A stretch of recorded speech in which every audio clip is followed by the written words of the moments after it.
A hora que puder aí, puder iniciar, você me avisa então.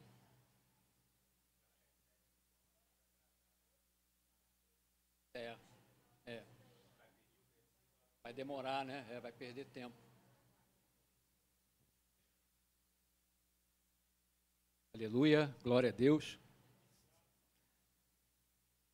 Estamos aqui preparando aqui a gravação desta aula, aguardando um pouquinho.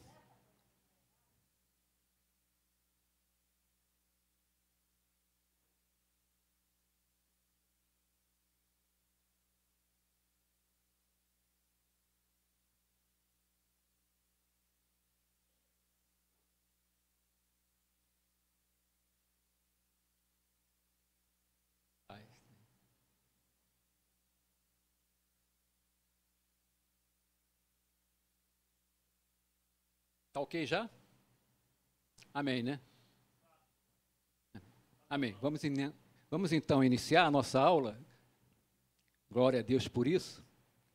A paz do Senhor para todos. É muito bom estar aqui de volta, estar aqui na casa do Senhor de novo. Eu agradeço a Deus pela sua bondade, a sua graça, a sua misericórdia.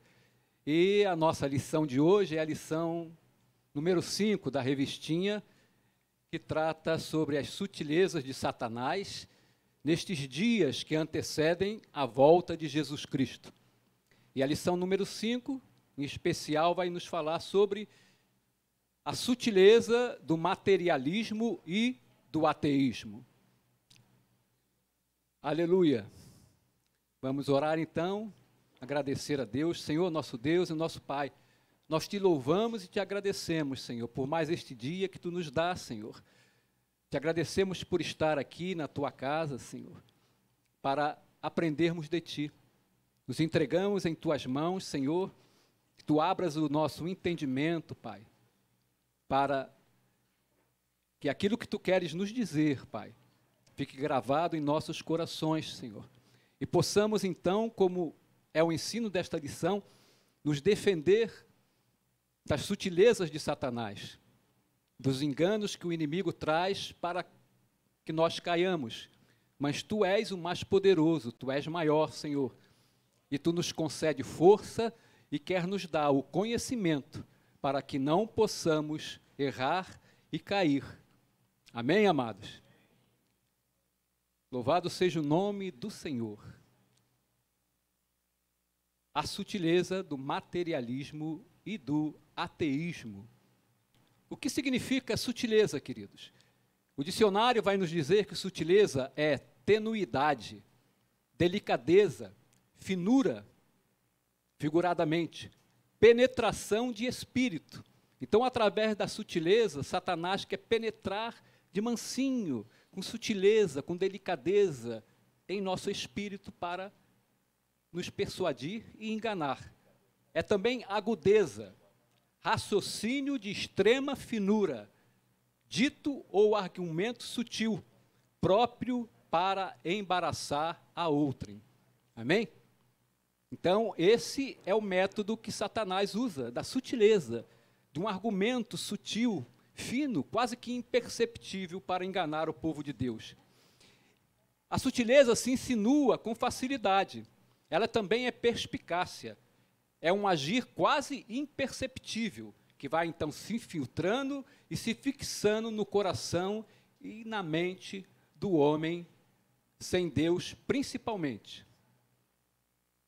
Mas o Senhor nos dá discernimento, glória a Deus por isso, através da sua palavra, do conhecimento da sua palavra, para que nós percebamos essas sutilezas e nos defendamos, amém?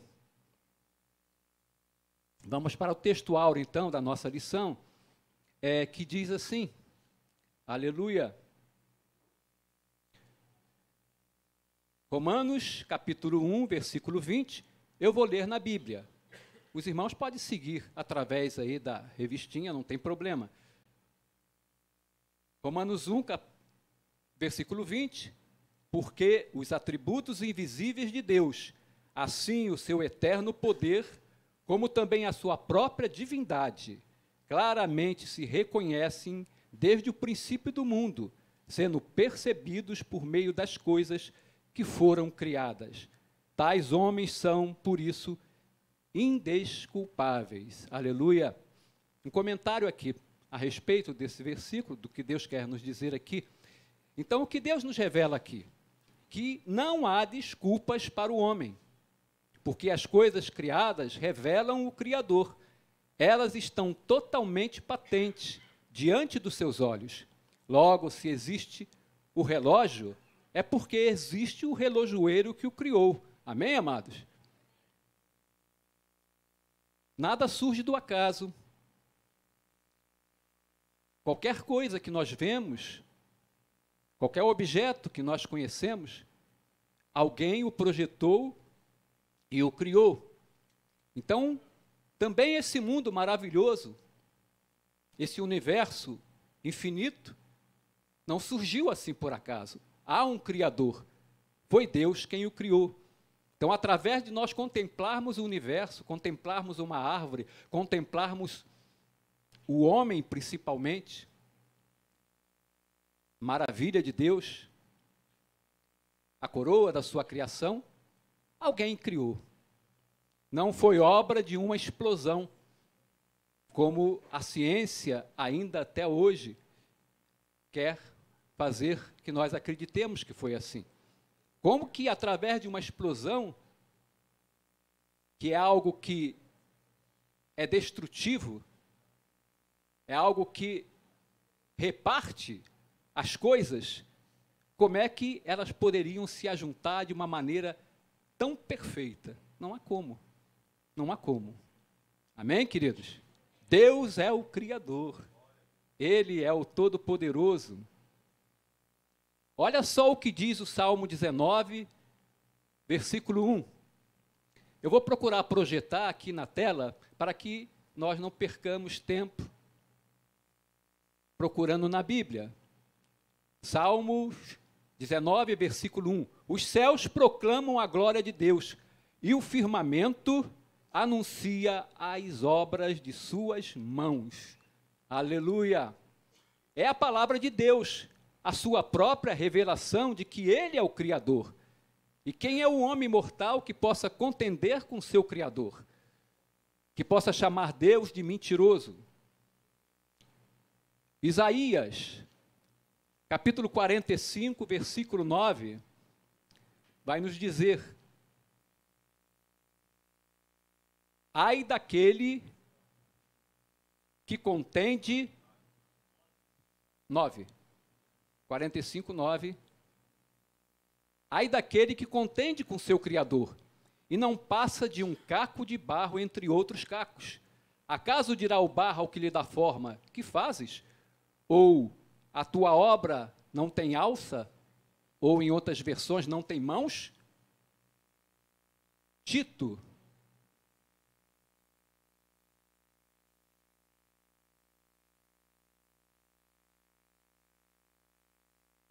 não terminou ali o versículo? Amém. Tito 1, capítulo 1, versículo 2, vai nos dizer: na esperança da vida eterna, que o Deus que não pode mentir prometeu antes dos tempos eternos. Então Deus não é mentiroso. O que Deus diz é a verdade. E é nesta verdade que nós cremos e nos baseamos, e com ela vivemos. Amém? Vamos para a verdade prática, vamos ler na nossa revista. Aleluia. Tanto o materialismo quanto o ateísmo são expressões máximas de um coração endurecido pelo pecado, de olhos cegados por Satanás. Amém, queridos? Vamos ver 2 Coríntios 4, 4.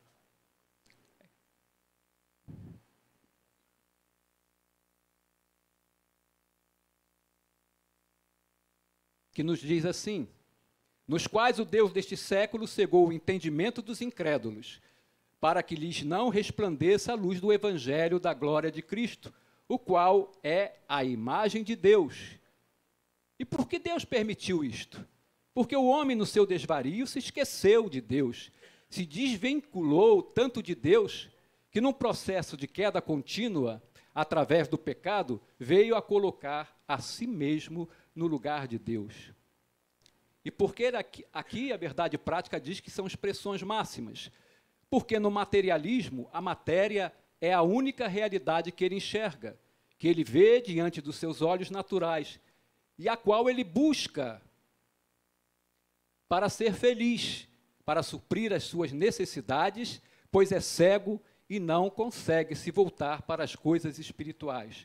Já no ateísmo, o homem não crê em Deus, um Deus criador de tudo que existe, tanto o mundo material quanto o mundo espiritual, e que é um Deus que o ama e se importa com ele, pois o criou de uma forma singular, diferente de todo o resto da sua criação. O criou à sua própria imagem e semelhança, e deseja ter um relacionamento pessoal com ele. Amém, amados? Até aqui está dando para entender? São expressões máximas, portanto, porque afastam, não consideram Deus em seus valores e princípios. Vamos para a nossa leitura bíblica em classe. Romanos capítulo 1, de 18 a 23. Eu vou ler aqui na Bíblia, amém, amados? Vocês podem seguir, então, agora essa leitura bíblica? Romanos capítulo 1, do versículo 18 ao versículo 23.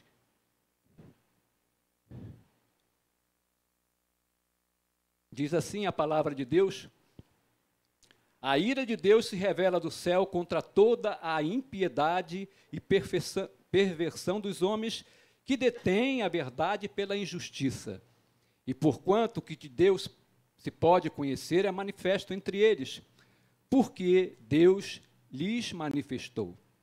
Porque os atributos invisíveis de Deus, assim o seu eterno poder, como também a sua própria divindade, claramente se reconhecem desde o princípio do mundo, sendo percebidos por meio das coisas que foram criadas. Tais homens são, por isso, indesculpáveis, porquanto, tendo conhecimento de Deus, não o glorificaram como Deus, nem lhe deram graças, antes se tornaram nulos em seus próprios raciocínios, obscurecendo-lhes o coração insensato. Inculcando-se por sábios, tornaram-se loucos e mudaram a glória do Deus incorruptível, aleluia, em semelhança da imagem de homem corruptível, bem como de aves, quadrúpedes e répteis. Glória a Deus pela sua palavra. Vamos comentar então aqui. Aqui então, nesse texto, amados, Paulo explica como os gentios entraram nessa horrível escuridão que os subjuga e como então se revela a ira de Deus contra eles. Nós podemos ver aqui dos versículos 18 ao versículo 20, Paulo esclarece a nós que eles conheciam a Deus.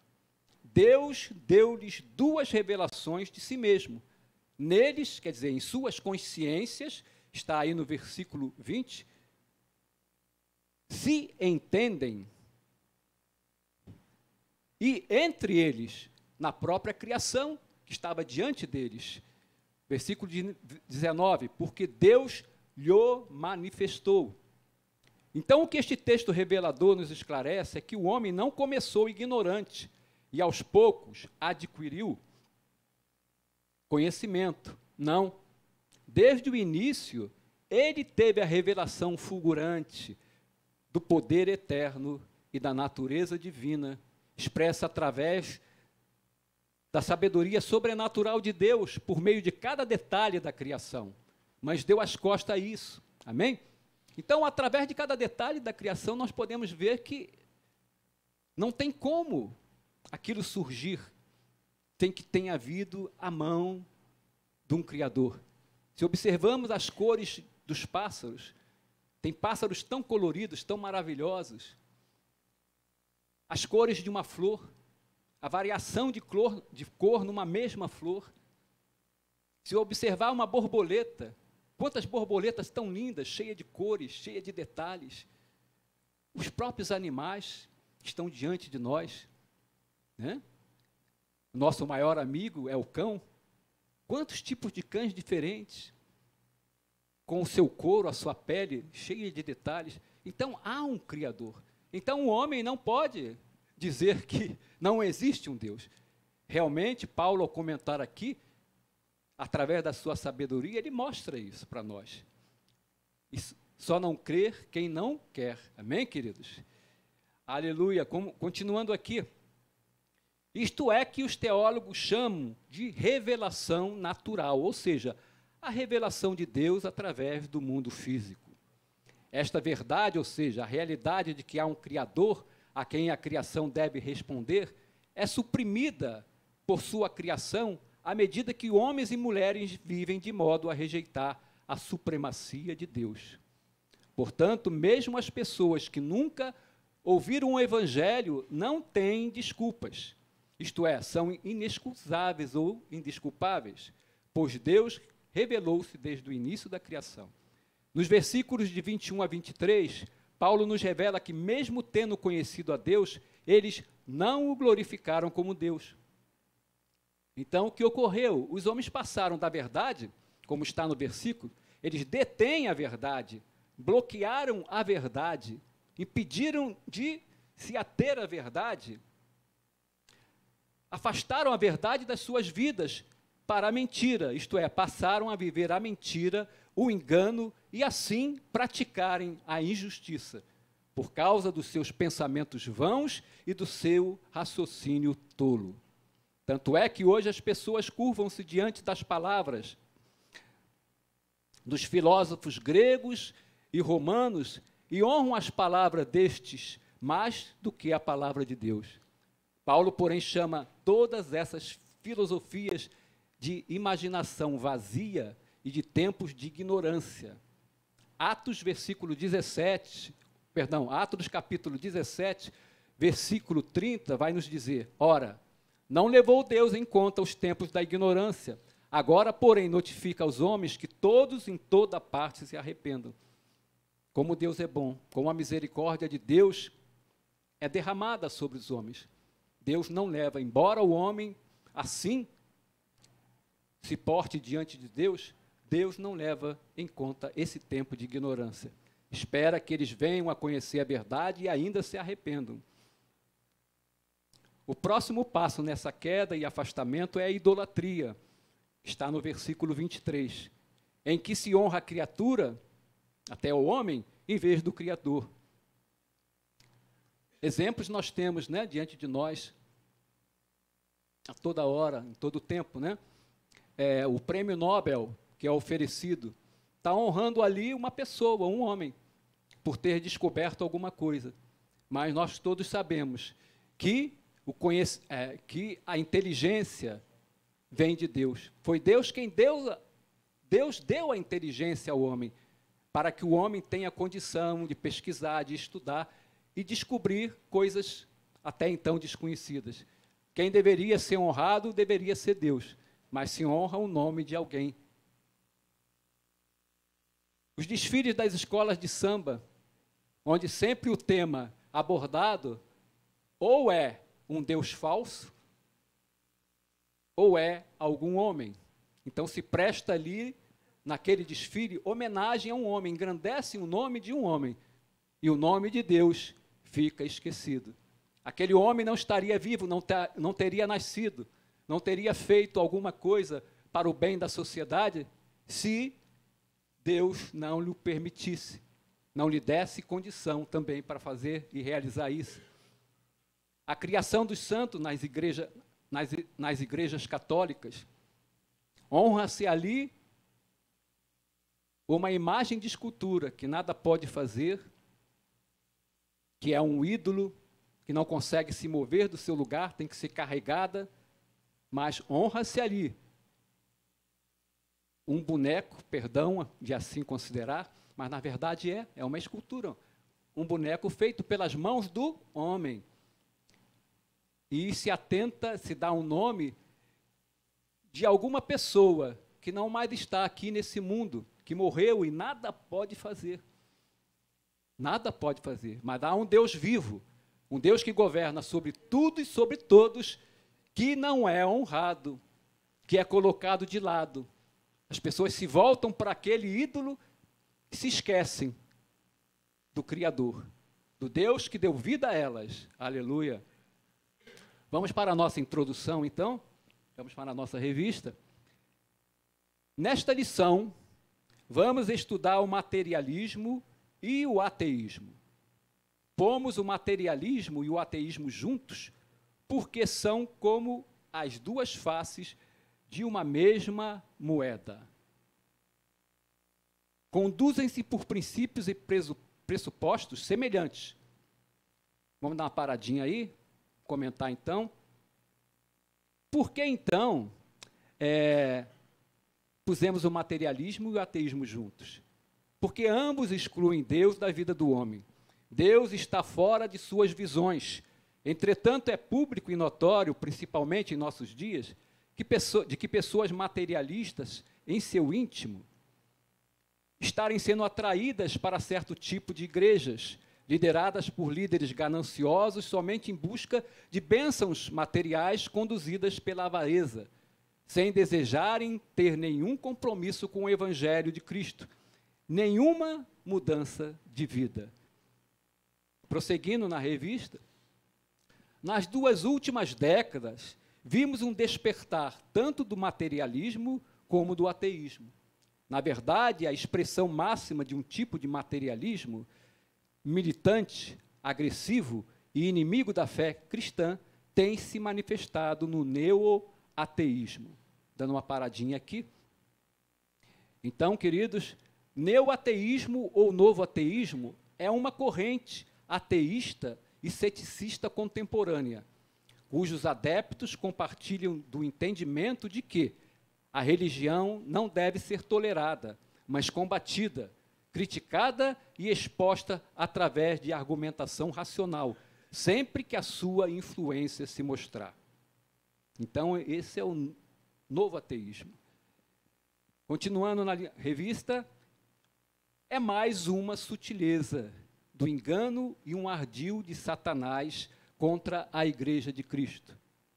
Como cristãos, precisamos estar prontos a dar a razão ou a explicação da nossa fé, mesmo para os que não acreditam ou desdenham dela.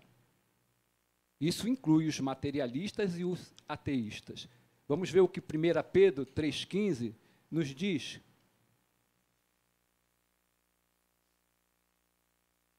Diz assim: antes, santificai a Cristo como Senhor em vosso coração, estando sempre preparados para responder a todo aquele que vos pedir a razão da esperança que há em vós.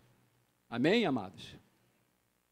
Vamos para o tópico número 1, compreendendo o materialismo e o ateísmo.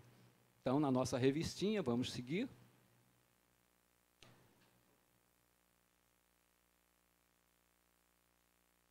Então, o item 1, sobre o materialismo.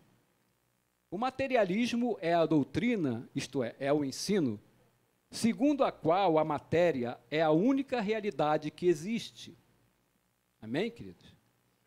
Comentando então, isto é, não existe vida após a morte, não existem coisas espirituais, mundo espiritual. Tudo o que existe é a matéria, isto é, somente aquilo que se pode ver, tocar e sentir com os sentidos do nosso corpo físico. Amém, amados? Isso é, em suma, o materialismo. Continuando.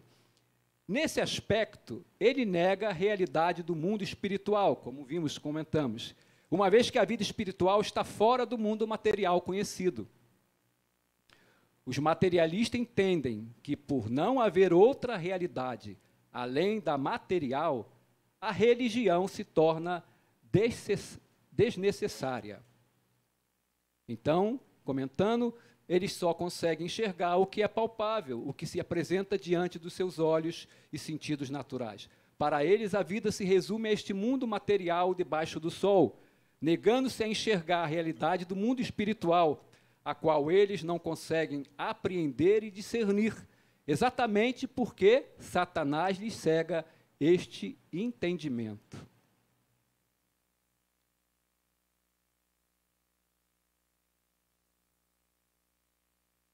Prosseguindo então.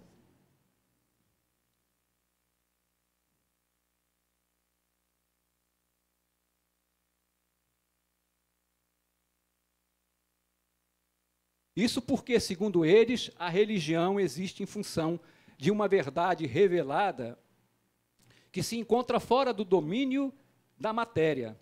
Dessa forma, o materialismo diz que os milagres se tornam não apenas desnecessários, mas impossíveis de existirem. Assim, a revelação divina, conforme exposta na Bíblia, é rejeitada como mera superstição e produto da imaginação humana. É assim que eles entendem a nossa fé, a nossa crença, a existência da religião. Vamos a Hebreus, capítulo 1, versículos 1 e 2. Diz assim a palavra de Deus: havendo Deus outrora falado muitas vezes e de muitas maneiras aos pais pelos profetas, nestes últimos dias nos falou pelo Filho, a quem constituiu herdeiro de todas as coisas, pelo qual também fez o universo. Glória a Deus. Aleluia. Glória a Deus. Amém, amados? Isso é o que Deus diz, é o que Deus revela, é que nós acreditamos e vivenciamos. E somos, por isso, bem-aventurados. Amém? Muitos felizes. E tem 2, o ateísmo. Vamos na nossa revista, então. Aleluia.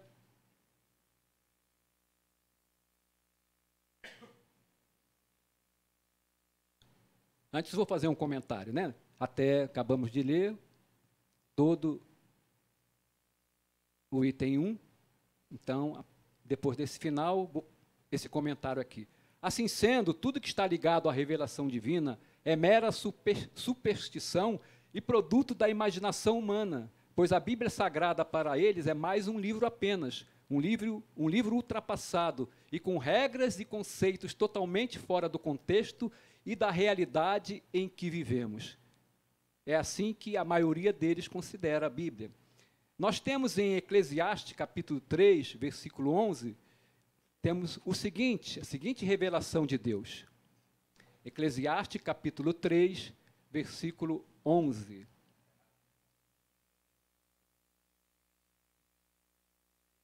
Capítulo 3, versículo 11, parte A.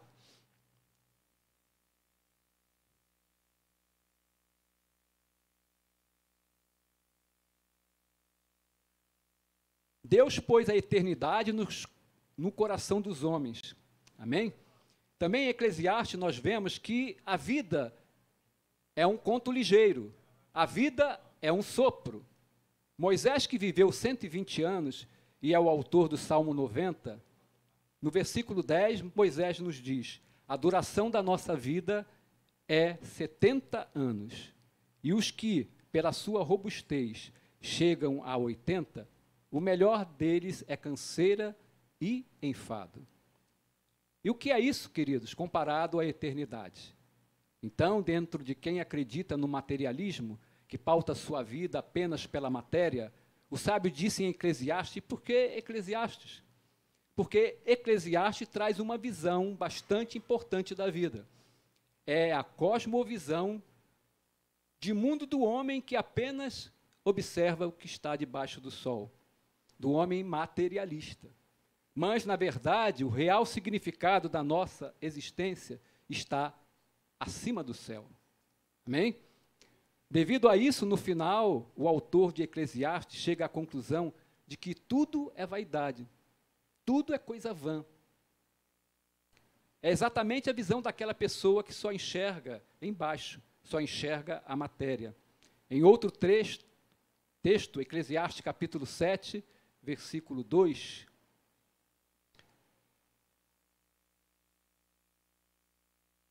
o sábio diz: melhor é ir à casa onde há luto do que ir à casa onde há banquete, pois naquela se vê o fim de todos os homens e os vivos que o tornem em consideração. Então, na verdade, queridos,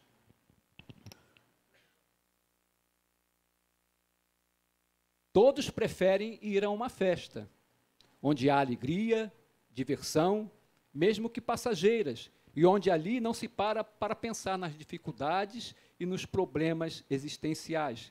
A princípio, ninguém prefere ir a um velório, mas a explicação do sábio é bem interessante, porque quando estamos diante de um corpo inerte, ali toda a vaidade cai por terra, todo orgulho. Somos levados a um entendimento de que a vida do homem debaixo do sol é finita. Ali se vê o fim de tudo, de que um dia estaremos passando por situação semelhante. E por mais que tenhamos corrido atrás e ajuntado riquezas e fortuna nesta terra, para nada elas irão ajudar a nos livrar do destino da morte, e que também nada poderemos levar. Eclesiastes capítulo 5, versículos 13 a 16, vai nos dizer: grave mal vi debaixo do sol, as riquezas que seus donos guardam para o próprio dano. E se tais riquezas se perdem por qualquer má aventura, ao filho que gerou nada lhe fica na mão. Como saiu do ventre de sua mãe, assim nu voltará, indo-se como veio, e do seu trabalho nada poderá levar consigo. Também isto é grave mal. Precisamente como veio, assim ele vai. E que proveito lhe vem de haver trabalhado para o vento. Aleluia. Queridos, nós não somos donos de nada. Tudo é de Deus, tudo pertence a Deus. Tudo que granjeamos, conseguimos com o nosso trabalho aqui, nesta vida, debaixo do sol, vai ficar. Tudo é do nosso Deus, nada nós poderemos levar. Então, por que muitas vezes, tanta força, tanta dedicação que nós concedemos, né, a essa busca, a esse querer de querer acumular riquezas? Por que isso? Para que isso? Nos afadigar tanto? E muitas vezes, ou na grande maioria das vezes, principalmente em nossos dias hoje, deixarmos de lado a família. Porque qual o tempo que sobra hoje ao homem que precisa trabalhar, na grande maioria, né, para ele dedicar à sua família? A não ser, às vezes, o domingo, porque até o sábado, às vezes, é usado. Ele precisa trabalhar. Então, a família fica de lado. Porque hoje são 2 horas, no mínimo, às vezes, para você ir ao lugar onde você trabalha. E 2 horas para você voltar para o seu lar. Se perde nos transportes. Além das 8 ou 9 horas de trabalho realmente, né, aonde você está empregado. O homem tem que atentar para essas coisas. Tem que saber valorizar aquilo que deve ser dado valor. Assim, não vale a pena colocar o nosso coração nas coisas materiais. Nós somos apenas administradores do que Deus permite que nos chegue às mãos. Mas somente possui este entendimento quem se reconhece sendo feito à imagem e semelhança de Deus, que é o nosso Criador. E nós, coroa da sua criação. Amém, amados? Vamos então agora sim, ponto 2, o ateísmo. De uma forma bem simples, na revista, amém, amados? De uma forma bem simples, o ateísmo é a doutrina que nega a existência de Deus, sobretudo a de um Deus pessoal, conforme revelado na Bíblia. Vamos ler aqui Gênesis capítulo 12, versículos de 1 a 3. Olha o que Deus aqui nos revela. Então, aqui nós vemos a prova de que Deus é um Deus pessoal, que trata pessoalmente com seus filhos. Deus aqui, então, tratando diretamente com um homem, com Abraão.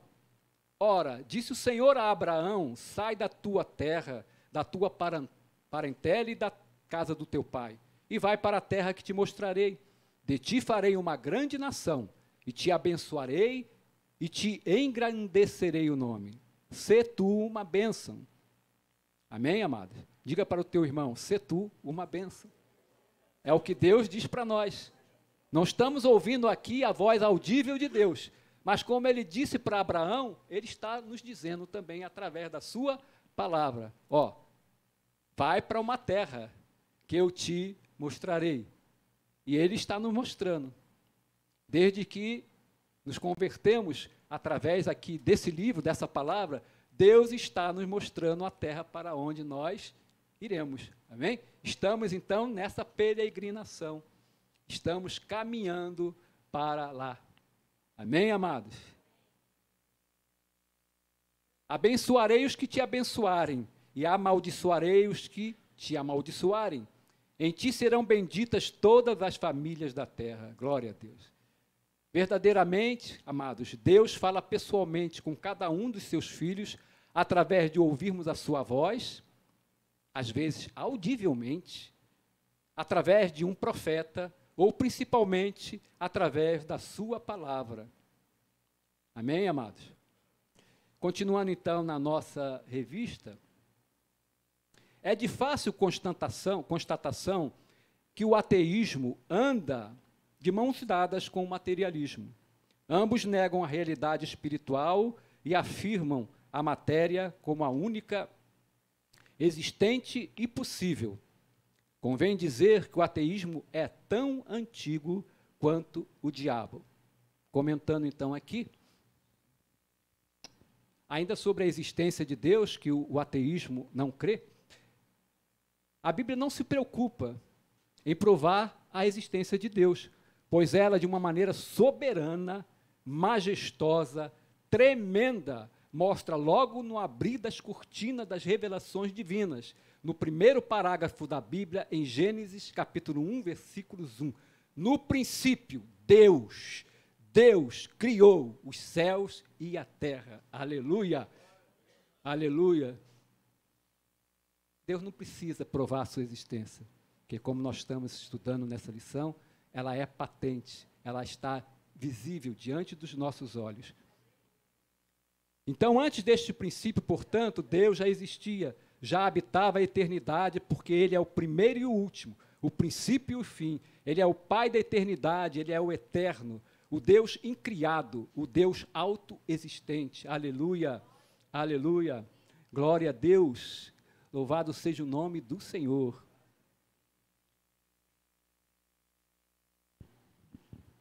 Glória a Deus. Deixa eu me ver aqui para eu não me perder.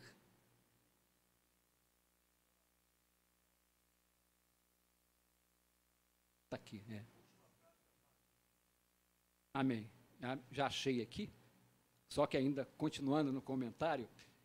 Por que o ateísmo é tão antigo quanto o diabo? Porque desde que Satanás foi expulso do céu, ele se tornou inimigo de Deus e do homem, por este ter sido criado à imagem e semelhança de Deus, e passar a ocupar o lugar que antes era seu.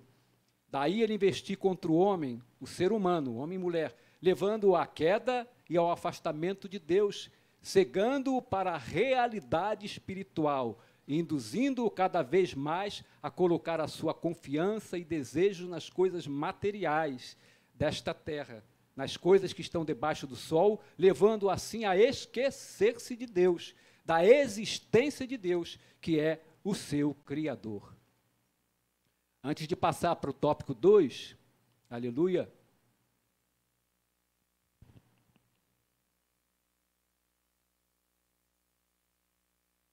quero fazer aqui um comentário. Olha aqui o que diz Eclesiastes, capítulo 3, versículo 11. Tudo fez Deus formoso no seu devido tempo.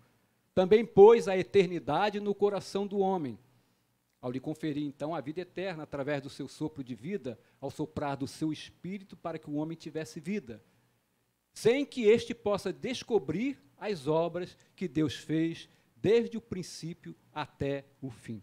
Então, queridos, na verdade, existe um vazio no coração do homem que não conhece a Deus, que não foi preenchido pela crença no seu Criador e pelo Criador. Um vazio da presença de Deus, do seu Espírito nele, da vida eterna que foi lhe dada e perdida lá no Éden. É isto que nos revela esse versículo de Eclesiastes. E olha só que interessante. Vamos prestar bem atenção no que Deus diz em Gênesis, capítulo 1, versículo 11. E disse, Deus disse, produza a terra relva, ervas que deem semente e árvores frutíferas que deem fruto, segundo a sua espécie, cuja semente esteja nele sobre a terra. E assim se fez. O que está acontecendo aqui? Quem é o sujeito do início desse versículo? Produza a terra relva. Quem é o sujeito? A terra. A terra produza relva. Isso foi o que Deus disse. Terra, produza relva. Na verdade, Deus terceirizou o serviço para a terra. Terra, produza ervas. Então, as plantas, o mundo vegetal, vem da terra. Assim é que quando você arranca uma planta da terra, ela perde a razão da sua existência. Ela morre. Por quê? Porque o Criador estabeleceu um princípio de que toda coisa criada por outra, ela tem de permanecer ligada. Perdão, amados. Ela tem de permanecer ligada àquela da qual foi criada. Se desconectar, ela perde a razão de ser. Então, como a planta vem da terra, ela precisa permanecer conectada, ligada à terra. Amém? Outro exemplo para entendermos o que nós queremos transmitir. Em Gênesis capítulo 1, versículo 20, parte A, está escrito: disse também Deus, povoem-se as águas. Aleluia. Ou que as águas se encham.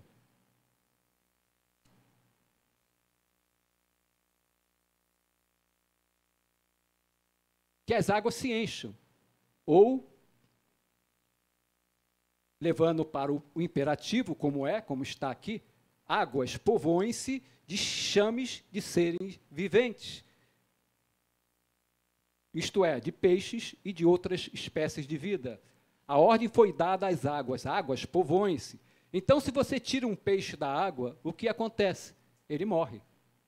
Por causa do mesmo princípio. Se uma coisa foi criada por outra, ela tem de permanecer conectada a ela para ter vida. Deu para entender este princípio, querido? Está na palavra. Assim, se nós soubermos de onde viemos, isso faz todo sentido também.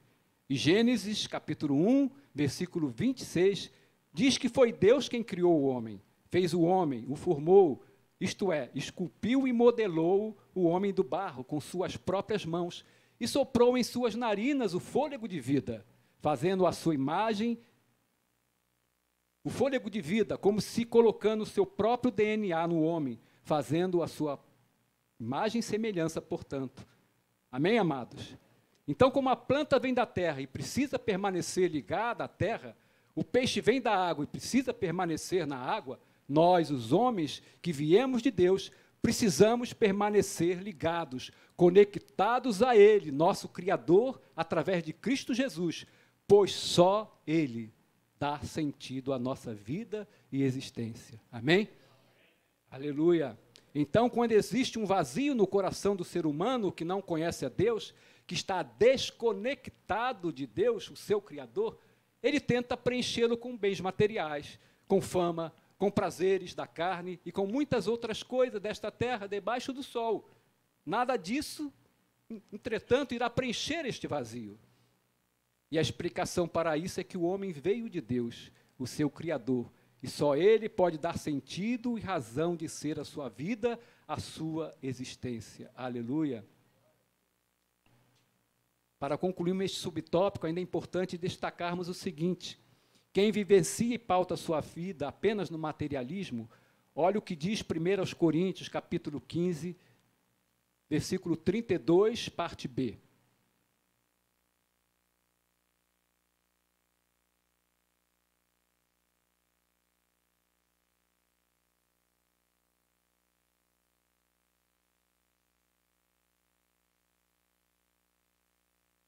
Se os mortos não ressuscitam, isto é, se não existe vida eterna, comamos e bebamos, que amanhã morreremos. O que Paulo está querendo nos dizer?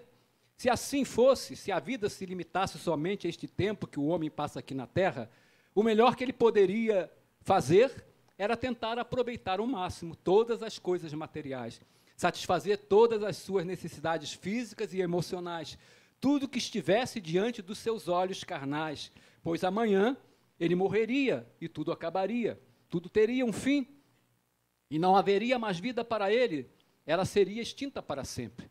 É assim que é baseado o materialismo. Mas nós somos sabedores de que não é assim. A eternidade é uma realidade, e ela pode ser com Deus ou separada de Deus. Olha o que diz Hebreus, capítulo 9, versículo 27. E assim, como aos homens está ordenado morrerem uma só vez, vindo depois disso o juízo, isto é, haverá uma prestação de contas a Deus pelo modo o qual os homens vivem a sua vida aqui, pelos atos que praticam e escolhas que fazem. Aleluia. O resumo do tópico 1, aleluia, nos diz assim. Mas antes vamos terminar aqui, na nossa revistinha, esse final aqui, né, desse tópico. De forma que se torna ineficaz a tentativa de antropólogos e sociólogos mapearem a sua origem a partir do homem das cavernas. Outras causas e não as de natureza meramente material, tornam-se necessárias para explicar o materialismo e o ateísmo.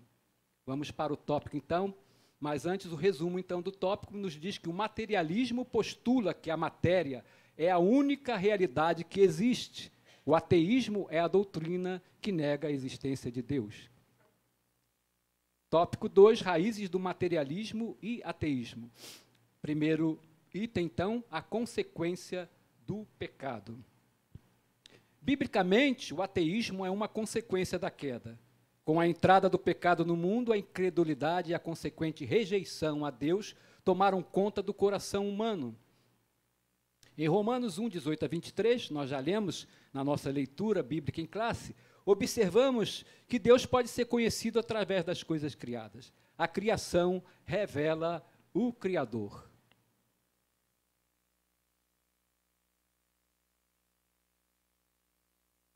Prosseguindo, então, isso deveria conduzir os homens a buscarem e glorificarem a Deus. Contudo, isso não acontece porque os homens que se dizem sábios se tornaram tolos. Romanos 1, 22. Também nós já lemos na nossa leitura em classe. O salmista destacou, Salmo 53, versículo 1. Não há Deus, disse o nécio no seu coração, não há Deus. Então, um coração endurecido pelo engano do pecado é a causa do mal que há na vida do homem. Inclusive, é a fonte da sua mente egoísta, materialista e ateia. Olha o que nos diz Marcos, capítulo 7, versículos 21 e 23. Eu vou ler todo ele aqui. Diz assim: porque de dentro do coração dos homens, este coração endurecido pelo engano do pecado, é que procedem os maus desígnios, a prostituição, os furtos, os homicídios, os adultérios, a avareza, as malícias, o dolo, a lascívia, a inveja, a blasfêmia, a soberba, a loucura. Ora, todos estes males vêm de dentro e contaminam o homem. Amém, amados? Então, tudo isto é proveniente do pecado. Aleluia. Aleluia. Vamos para o subtópico aqui, item 2, a cegueira espiritual. A cegueira espiritual. O pecado é a causa primária da incredulidade humana e, consequentemente, a fonte do seu materialismo e ateísmo. Contudo, convém destacar que as Escrituras mostram que a cegueira espiritual também é causada por Satanás. É exatamente isso o que o apóstolo Paulo diz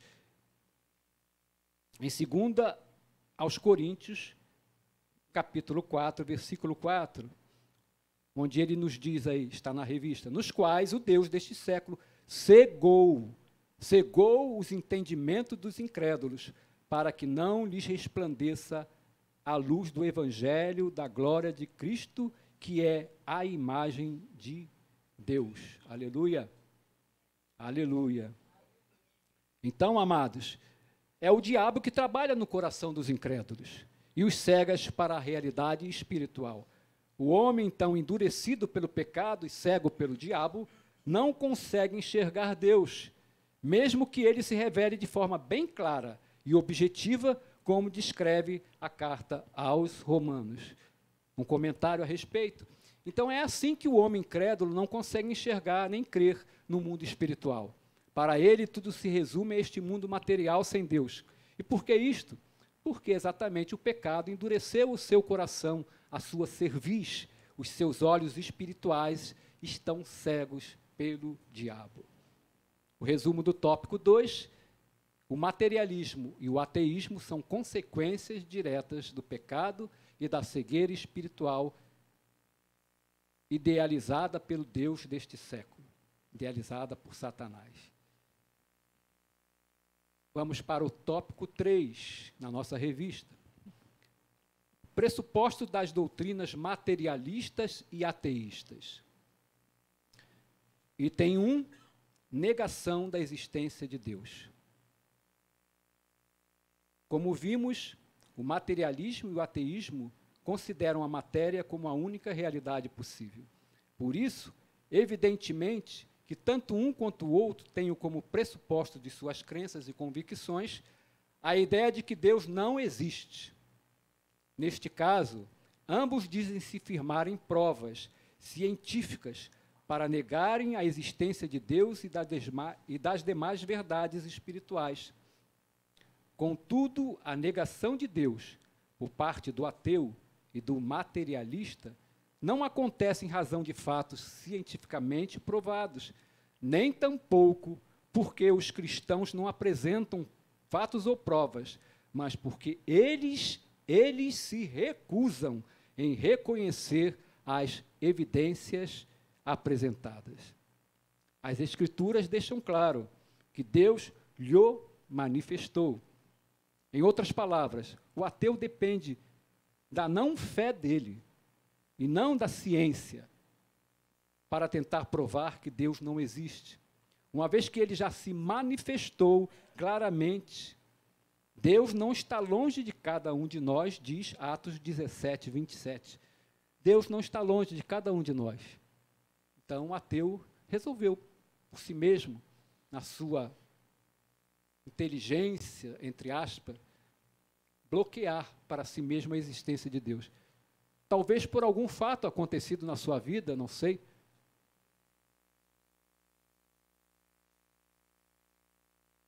Em que ele provavelmente achou que se existisse Deus, aquilo não deveria ter acontecido. Então, passou a descrer de Deus totalmente. Não vou mais crer, porque se Deus existisse, essa situação não aconteceria. Amém, amados? Então, muitas vezes, ele é ateu porque, no seu parecer, Deus deveria agir da maneira que ele pensa. Ele não consegue enxergar que Deus é soberano, que Deus não tem de dar satisfação dos seus atos a nenhum de nós, que nós somos pecadores, somos falhos e dependemos totalmente da misericórdia de Deus. Amém, queridos?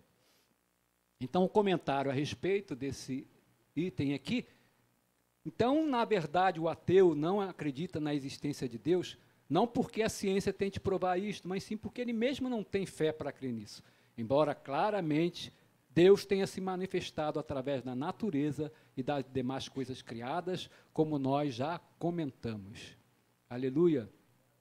Aleluia. Vamos para o item 2, negação de que o homem é um ser singular. Vamos acompanhar aqui na revista. Então a Bíblia diz que Deus fez o homem à sua imagem e semelhança. Está lá em Gênesis 1, 26, 28. Isso significa que o homem, ao contrário das demais coisas criadas, ele reflete a imagem do seu Criador.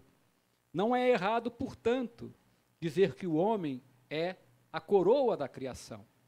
Contudo, o materialismo e o ateísmo negam essa singularidade do ser humano em relação às demais coisas criadas.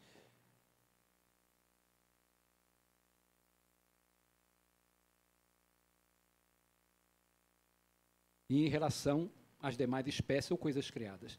Então, nesse aspecto, para eles, o ser humano não possui uma alma imortal e, por isso, não passa de um simples produto da cadeia evolutiva. Comentando, então, ao não crerem que o homem foi criado de uma forma totalmente diferente das demais coisas criadas por Deus, possuindo imagem e semelhança do seu Criador, e tendo assim uma alma imortal, o materialismo e o ateísmo negam essa singularidade e o consideram um ser efêmero e imortal, cuja existência está limitada aos poucos anos de vida aqui nesta terra, o qual terá fim quando for para a sepultura. E assim como não creem na existência de Deus, eles não terão de prestar conta dos seus atos enquanto estiveram vivos. Porque o que importa para eles é buscarem a alegria e a completude das coisas materiais que se veem debaixo do sol, sejam por meios quaisquer que forem adquiridas. O resumo do tópico número 3 nos diz que a negação da existência de Deus e a negação da singularidade do homem são, então, esses os pressupostos do materialismo e do ateísmo. Vamos, então, para o tópico 4, o último tópico da revista, desta lição, respondendo ao materialismo e ao ateísmo. Item 1, afirmando as verdades da Bíblia. Qualquer resposta ao materialismo e ao ateísmo e a seus derivados, como o neo-ateísmo, precisa partir das Escrituras Sagradas. Por quê, queridos? Porque é na Bíblia que encontramos as verdades sobre Deus de uma forma precisa e sem erros. Deus, portanto, se revelou nas páginas das Escrituras. As Escrituras mostram Deus como Criador. Está lá em Gênesis, capítulo 1, de 1 a 2. Sustentador e mantenedor do universo. Olha o que nos diz Hebreus, capítulo 1, versículos de 1 a 3. Havendo Deus, outrora, falado muitas vezes e de muitas maneiras aos pais pelos profetas, nestes últimos dias. Quais são esses últimos dias? É o tempo da igreja na terra. Nos falou pelo Filho, a quem constituiu o herdeiro de todas as coisas, pelo qual também fez o universo. Ele, o Filho, que é o resplendor da glória e a expressão exata do seu ser, sustentando todas as coisas pela palavra do seu poder, depois de ter feito a purificação dos pecados, assentou-se à direita da majestade nas alturas. Aleluia, glória a Deus. Quão grande, quão poderoso, quão maravilhoso é o nosso Deus.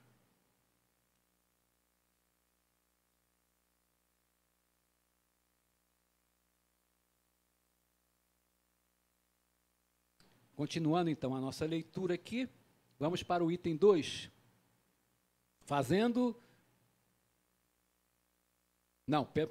Terminando aí. É pelas Escrituras, então, que ficamos sabendo que Deus se revelou de forma especial na pessoa bendita de Jesus Cristo, nosso Salvador. Aleluia, aleluia, aleluia.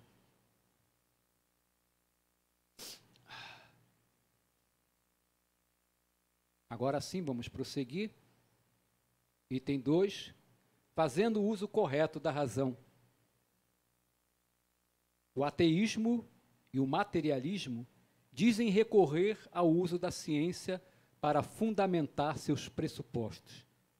Contudo, convém dizer que aquilo que eles denominam de ciência, na verdade, é um cientificismo, ou seja, a ciência usada fora dos seus parâmetros e princípios para confirmar uma crença ou ideologia já previamente adotada.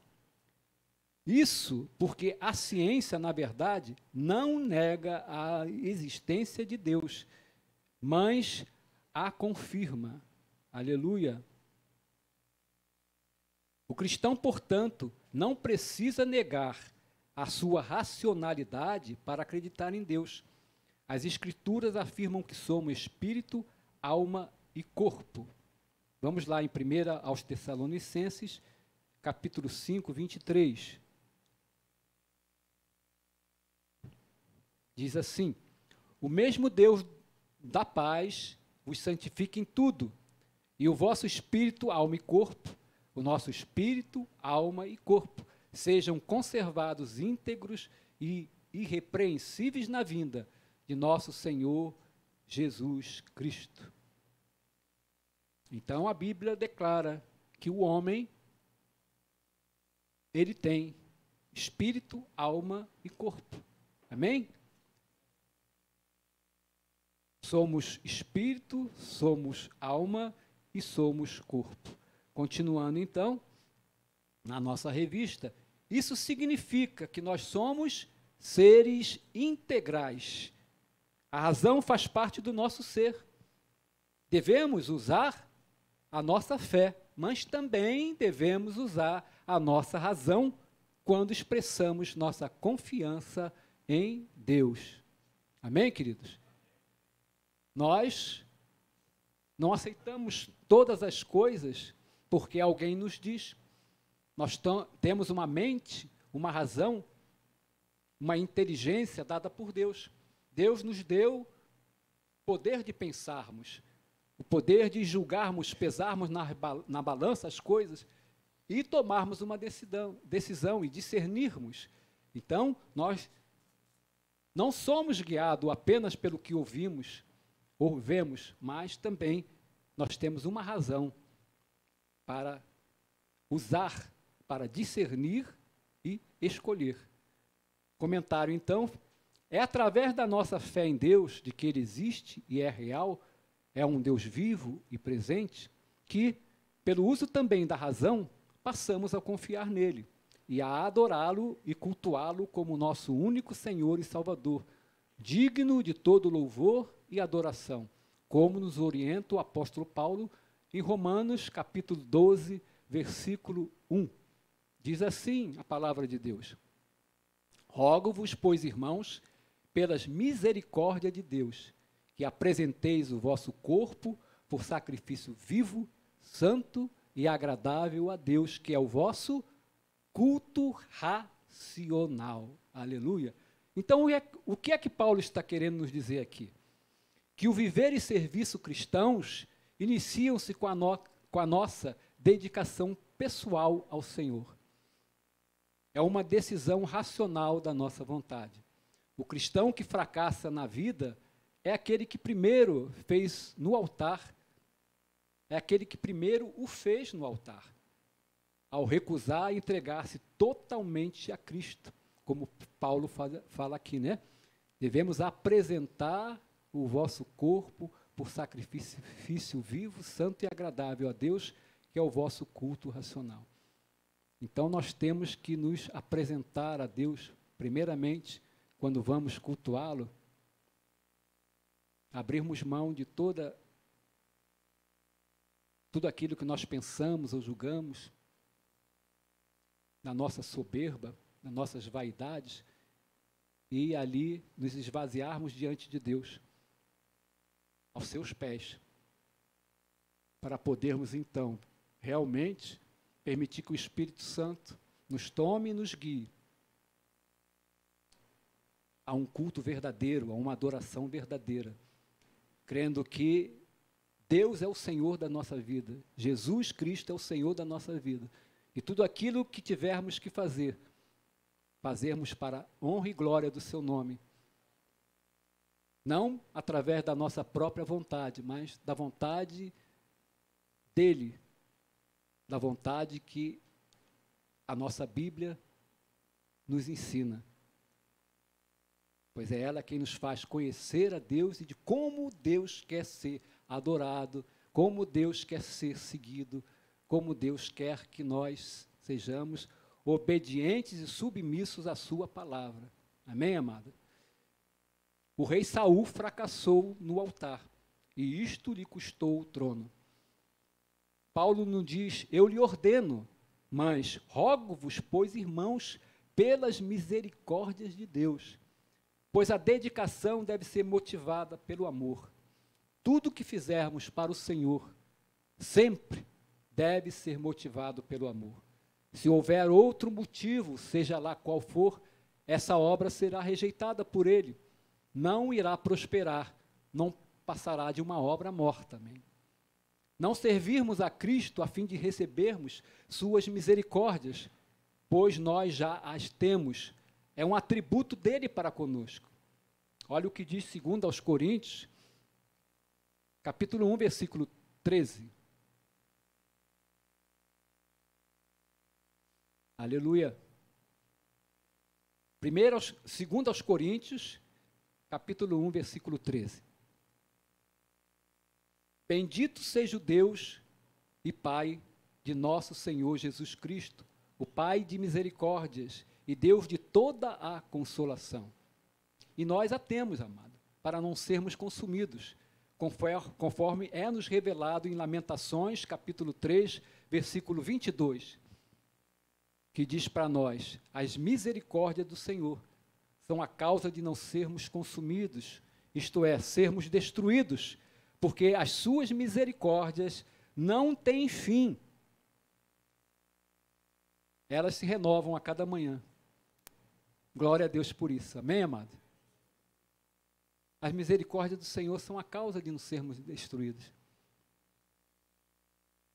Do mundo não ser destruído. O mundo, as pessoas. Porque somos muito pecadores. Mas Deus é infinito em misericórdias. Deus renova essas suas misericórdias a cada dia, a cada manhã. Aleluia. Isto é prova do seu grande e imensurável amor para com todos os homens. Devemos servir a Ele por amor e gratidão sempre. A verdadeira dedicação é oferecer diariamente nosso corpo, nossa mente e nossa vontade a Deus. É a entrega diária do corpo a Ele, com a mente renovada pela palavra e a vontade quebrantada por meio da oração e da obediência. Amém? O resumo do tópico número 4 diz que a igreja se posiciona diante do materialismo e do ateísmo, afirmando as verdades bíblicas e fazendo o uso correto da razão. Vamos para a conclusão, amados. Na nossa revista, vai nos dizer então, vimos que as ideologias do materialismo e do ateísmo têm se revigorado nestes últimos tempos, como sutilezas do engano que procuram espreitar a Igreja de Cristo. Como crentes, não podemos fazer vista grossa a essa realidade, nem tampouco negá-la. Estamos em melhor posição de combate, porque já sabemos pelas Escrituras de onde elas procedem e, portanto, estamos em boa situação para combatê-las. Somente o Evangelho de Jesus Cristo, conforme revelado nas Escrituras Sagradas, pode romper a falsa blindagem posta no coração humano pelo materialismo e ateísmo e dar, assim, o verdadeiro sentido da vida ao ser humano. Amém, querido? Aleluia. Comentando, então, para nós terminarmos, o Deus do ateísmo e do materialismo é Mamon. O dinheiro E quantos hoje mesmo, dentro de uma igreja que se diz cristã, através da teologia da prosperidade, são direcionados a buscarem as bênçãos materiais, as riquezas, fixando-se no materialismo, na avareza, em vez de buscarem o abençoador, Cristo Jesus. Pensam estar seguindo a Cristo, mas na verdade estão seguindo a Mamon, um demônio. Não estão olhando para o alto, mas sim têm os seus olhos fixos nas coisas deste mundo, aqui debaixo do sol, que são passageiras, que são vãs, que são vaidade, que são bolhas de sabão. Passam rapidamente. Não é pecado conquistar coisas. Não é pecado conquistar coisas. Deus não nos condena por querermos beber e comer do melhor e aproveitarmos a vida como uma dádiva dele. Não. Em Eclesiastes, Salomão chega à conclusão de que o melhor a fazer é desfrutar das bênçãos de Deus e usufruí-las. Olha o que ele diz em Eclesiastes, capítulo 3, versículos 12 e 13. Sei que nada há melhor para o homem do que regozijar-se e levar vida regalada, e também que é dom de Deus, que possa o homem comer, beber e desfrutar o bem de todo o seu trabalho. Sim, ok, amados? Mas, acima de tudo, nós devemos temer e guardar a sua palavra. Devemos temer a Deus e guardar a sua palavra. Hoje, enquanto podemos. Eclesiastes capítulo 12, versículo 13 e 14 vai nos dizer: de tudo que se tem ouvido, 13 e 14, 12, 13 e 14.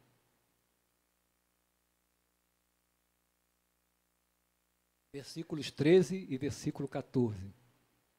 De tudo que se tem ouvido, assuma, isto é, o resumo, que se deve levar em conta, a essência final é: teme a Deus e guarda os seus mandamentos, porque isto é o dever de todo homem. Salomão quer dizer que, em vista da brevidade da vida e da certeza da morte, goze hoje as bênçãos de Deus e os frutos do seu trabalho. Entretanto, use essas bênçãos para a glória do Senhor. E isto, amados, está de acordo com o que Paulo diz em 1 Timóteo, capítulo 6, versículo 17. Primeira carta de Paulo a Timóteo, capítulo 6, 17. Exorta aos ricos do presente século que não sejam orgulhosos, nem depositem a sua esperança na instabilidade da riqueza, mas em Deus, que tudo nos proporciona ricamente para o nosso aprazimento. Amém. Amém, queridos? Aleluia, louvado seja o nome de Deus. Eu espero que o Espírito do nosso Deus tenha falado muito ao nosso espírito através dessa lição e nos ensinado de que não é nestas coisas deste mundo, debaixo do sol, que nós devemos colocar o nosso coração, o nosso objetivo, o nosso olhar, o nosso desejo, o nosso foco. Não devemos estar presos, conectados somente às coisas desta terra, pois tudo isto vai passar. Aqui, esta terra não é a nossa verdadeira pátria. Aqui nós somos apenas peregrinos. Aqui não é o nosso lar. Deus nos deu algo muito superior, algo sobrenaturalmente superior, uma pátria celestial, o céu. E porque somos nascidos de Deus e estamos em Cristo, é para lá, onde Cristo está, que Ele quer nos levar para estarmos para sempre com Ele.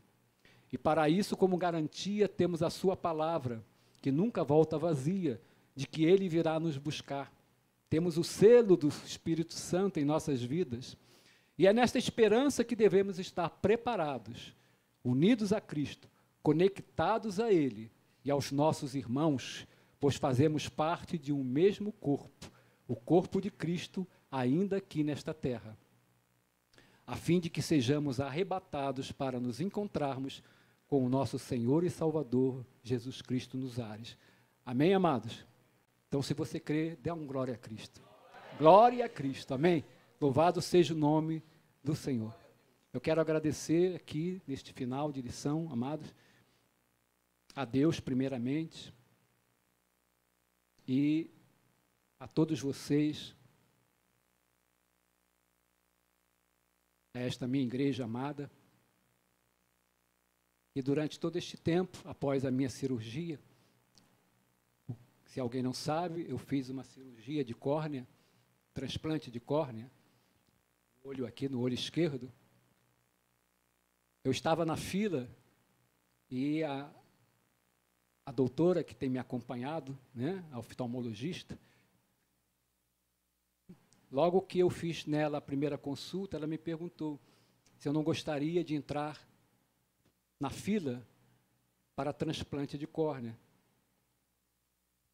E a minha resposta é claro, quero, já que eu havia praticamente perdido a visão do olho direito, no caso, né?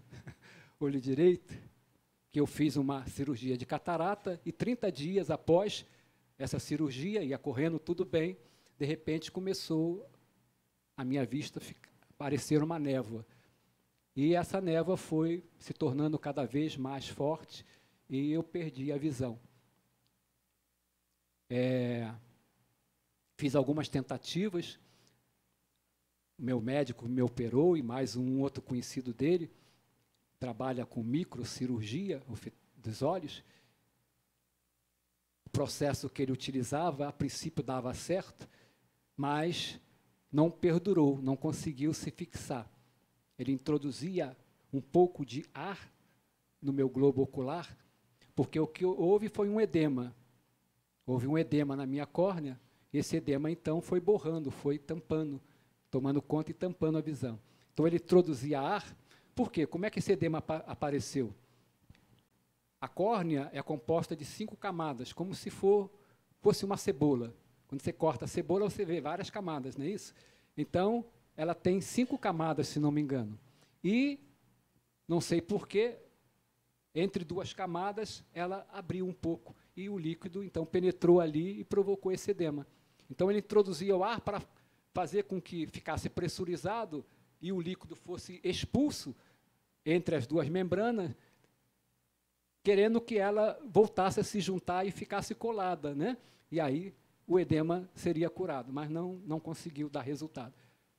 Então apareceu essa oportunidade e, antes da cirurgia, na semana eu tinha ido à consulta e ela pediu lá a sua secretária para ver qual era a minha posição lá na fila. E eu estava lá no número 200, né? Tinha 199 pessoas na minha frente. E aí, no fim de semana, faleceu um parente nosso lá em Macaé, nós viajamos para lá, para o sepultamento, e no retorno, quando eu estava na estrada, a secretária dela me ligou, apareceu aqui.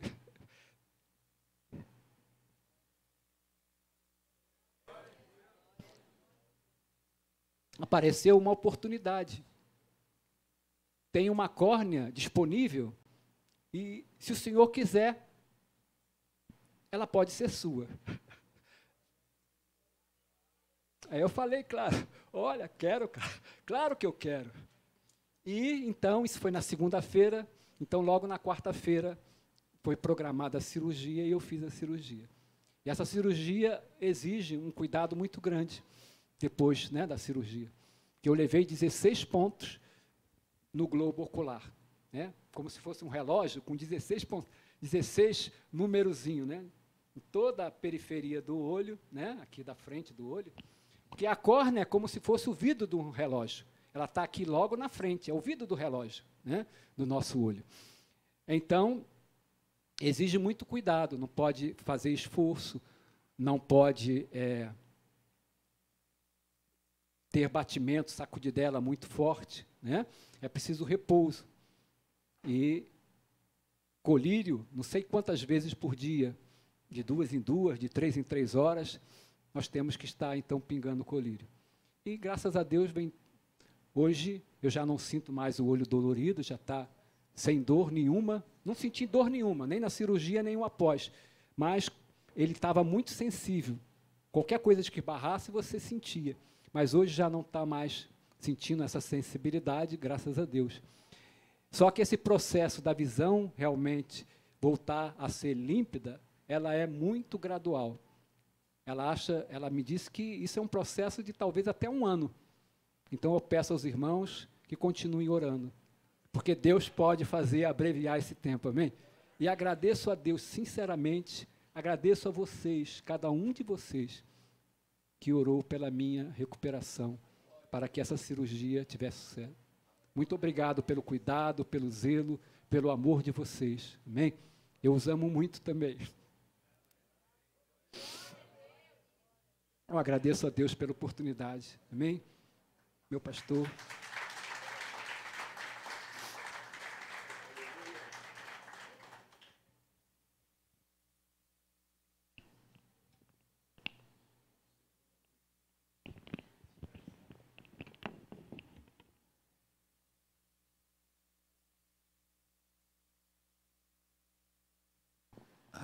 Glória a Deus.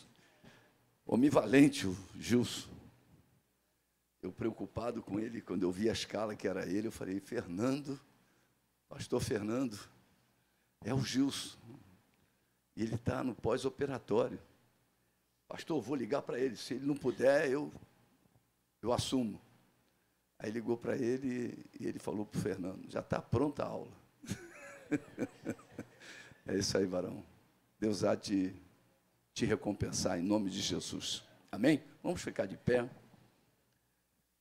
Glória a Deus. Temos a agradecer a Deus por essa manhã e que possamos, logo mais à noite, estarmos aqui. Eu estarei dando a aula, o curso lá em Bacaxá, hoje, dia 9. Pastor Anderson estará pregando hoje aqui, tá? Me substituindo, em nome de Jesus, eu creio que vai ser uma bênção muito grande. Muito obrigado, Senhor, por essa manhã. Ó Deus, agora chegou a hora de voltarmos para casa. Que o Senhor possa, Pai, nos dar um belo retorno, Pai, nos livrando no caminho, dos acidentes, das balas perdidas, dos assaltos, dos sequestros, e quando chegarmos em casa, possamos encontrar o nosso lar guardado e protegido por Ti, em nome de Jesus. Amém? Toque no céu pela fé. Recebam a bênção, que o grande amor de Deus Pai, que a graça de nosso Senhor e Salvador Jesus Cristo e as doces e eternas consolações do Espírito Santo de Deus seja com cada um de nós agora e para todo sempre. E todo o povo que ama o Senhor diga amém. Amém. Vamos em paz, que o Senhor nos abençoe.